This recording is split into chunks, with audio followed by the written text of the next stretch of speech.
కార్తవీర్యార్జునుడు నదీ తీరంలో కింది భాగంలో తన భార్యలతో కలిసి జలక్రీడలు ఆడుతున్నాడు. రావణాసుడు ఆయనకు అలవాటు ఉంది. ప్రదోష వేళ అయితే ఎక్కడున్నవాడు అక్కడే కిందకి దిగి సైకతలింగం చేసి ఆ సైకతలింగానికి పూజ చేస్తాడు.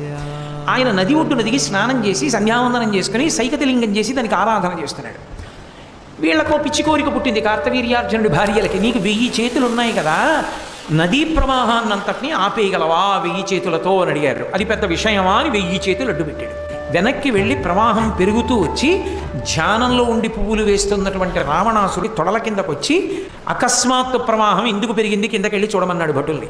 కార్తవీర్యార్జునుడు భార్యలతో జలక్రీడలు ఆడుతున్నాడని చెప్పారు రావణాసురుడికి. అసలు వాడే పెద్ద ధూర్తుడు.